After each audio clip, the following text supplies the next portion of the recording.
my statements to the court about what it is that he said, and will then go into what his lawyer said. When I asked his lawyer about plea negotiations on the heels of Mr. Sledge not just saying he was told he could get up and tell his truth, but on cross-examination, he was asked repeatedly through the use of allowable leading questions.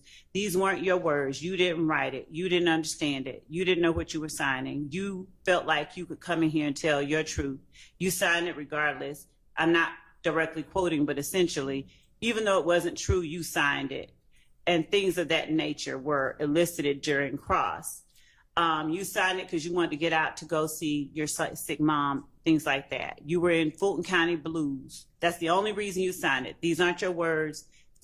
These are only the state's words. So all of those questions were intended to attack the credibility of the veracity of the statement that Mr. Sledge made on December 28, 2022, when he signed the plea agreement. And Mr. Sledge acquiesced to all of those attacks, essentially asserting through his sort of obfuscations and running back and pulling back my truth. I don't understand. I don't recall. I don't remember saying that. That isn't true. And his pointing out at the state's request the factual acknowledgments that he now asserts were inaccurate or not completely true. He allowed himself and the cross-examining attorney to, in front of the jury, completely question or to undermine the credibility of the statement that he made and his own credibility at the time that he made the statement. So as the court has already instructed the jury that the inconsistent statements of a witness are also substantive evidence that may be considered against other persons on trial.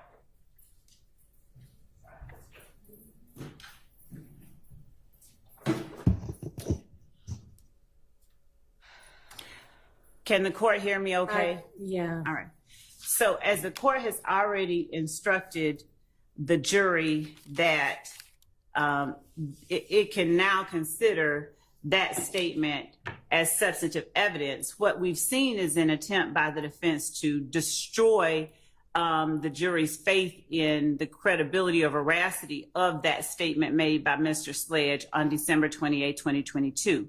So when questions were posed to his attorney regarding Mr. Sledge's understanding of those acknowledgments and sentencing agreements, on the one hand, after he made clear that though he's a friend of both sides, he's a defense attorney through and through, Mr.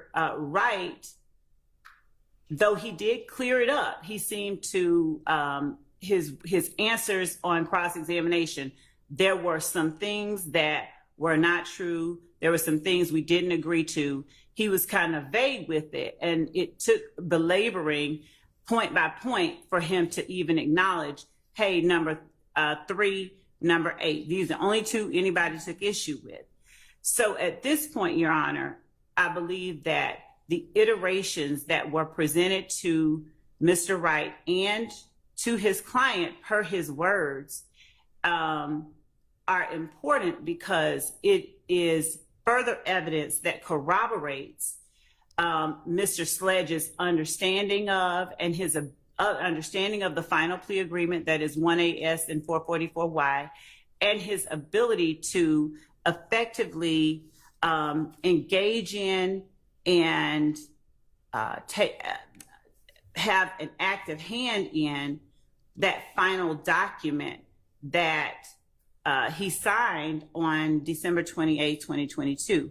It points not only, it demonstrates not only the inconsistencies of Mr. Sledge's testimony, but his outright perjury regarding his purported lack of ability to have any say in what that final document asserted that he signed. It is illustrative of the fact that he actually did have the ability to tell the state what he felt wasn't true and what parts he wanted changed.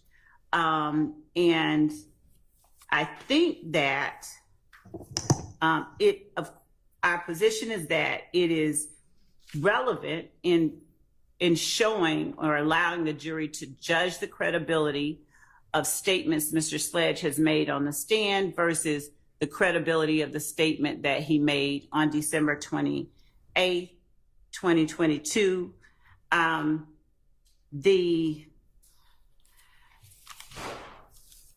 statute that I cited earlier,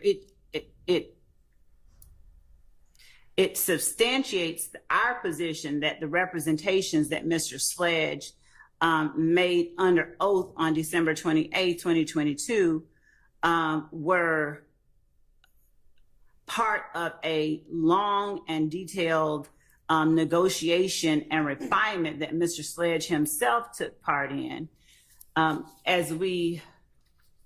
I think at this point, 24-1-104 might become relevant. That's the one I brought up earlier that didn't have any bearing on what we were talking about.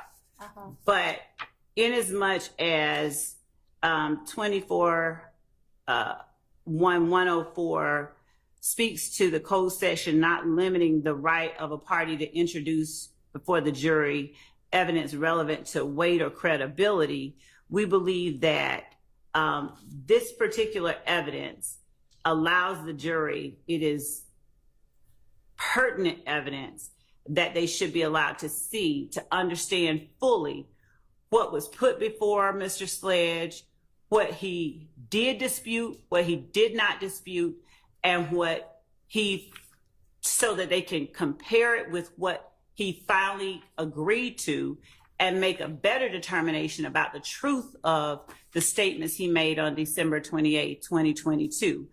I think that the argument that some of the statements, the allegations made by the state, those are things that one way or another may be asserted in any event. For instance, they caught nut down bad is a statement that we know is going to come out either through the person that said it, the person that relayed to law enforcement that they said it, or in his statement to police if he lies on the stand. These aren't matters that are so prejudicial that they should be kept from the jury. These iterations, if you will, the defense wanted to have us reference part of them, but pointedly objected when I attempted to have Mr. Sledge show or point out differences between a previous iteration and the final version. That previous iteration was not circled there. It's one that I have because I did not tender it as a marked exhibit. They actually objected to my calling it a previous iteration. And I think in attempting to keep from the jury, not just the previous iteration, but the number of them and the